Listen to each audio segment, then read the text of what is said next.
Assalamualaikum warahmatullahi wabarakatuh. Apa kabar anak-anak kelas 6 hari ini? Semoga kalian semua dalam keadaan sehat walafiat dan tetap semangat dalam belajar. Anak-anak, kali ini kita akan belajar tema 4, globalisasi, subtema 1, globalisasi di sekitarku. Mata pelajaran IPA, energi listrik dan penyalurnya. Anak-anak, sebelum pembelajaran kita mulai, alangkah baiknya kita berdoa terlebih dahulu. Proses menghasilkan energi listrik. Globalisasi mempunyai pengaruh sangat besar bagi kemajuan teknologi terkait energi listrik. Sumber utama energi listrik adalah pembangkit listrik. Contoh pembangkit listrik adalah pembangkit listrik tenaga air atau yang biasa disebut PLTA. Proses menghasilkan energi listrik. Yang pertama, PLTA memanfaatkan energi air yang mengalir. Yang kedua, aliran air dialirkan melalui pipa-pipa khusus untuk menggerakkan turbin. Yang ketiga, gerakan turbin tersebut nantinya akan diubah menjadi energi listrik di dalam generator. Dalam ruang lingkup yang kecil, beberapa daerah menggunakan pembangkit listrik secara mandiri yang dinamakan pembangkit listrik mikrohidro. Apa sih pembangkit listrik mikrohidro itu? Pembangkit listrik mikrohidro menggunakan aliran air untuk memutarkan kincir air. Kincir air kemudian menggerakkan turbin hingga menghasilkan listrik.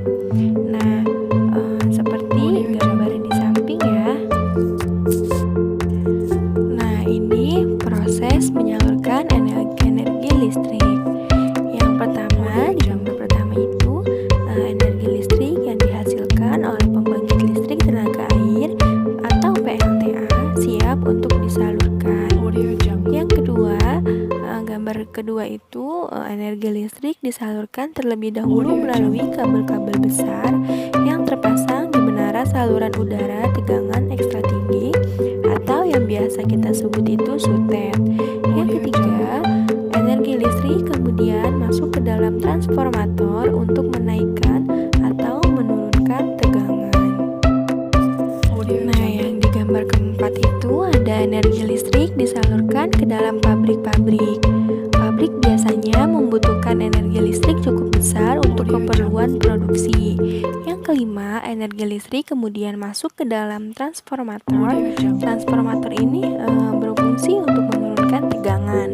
Yang keenam, energi listrik dari transformator penurun tegangan diterima oleh gedung perkantoran dan rumah-rumah penduduk. Komponen utama dalam proses penyaluran listrik. Yang pertama, sistem pembangkit. Nah, sistem pembangkit ini berfungsi untuk mengubah sumber energi menjadi energi listrik. Sumber energi bisa berupa aliran air, panas bumi, angin, uap, atau tenaga matahari. Yang kedua, sistem transmisi berfungsi menyalurkan energi listrik dari pusat pembangkit ke pusat-pusat beban. Ada dua jenis saluran transmisi, yaitu saluran udara dan saluran kabel bawah tanah.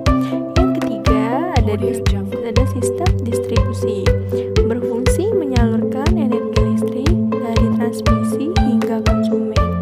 Sistem distribusi dibagi menjadi dua, yaitu distribusi primer dan distribusi sekunder. Transformator. Nah, transformator ini berfungsi untuk menaikkan atau menurunkan tegangan listrik. Transformator juga sering disebut trafo. Nah, tadi kan distribusi itu ada dibagi dua. Nah, ada distribusi primer dan distribusi sekunder. Distribusi primer berasal dari jaringan transmisi yang diturunkan tegangannya di gardu di induk menjadi tegangan menengah sebesar 20 kV. Distribusi sekunder berasal dari gardu distribusi menuju konsumen dengan tegangan rendah sebesar 200 volt.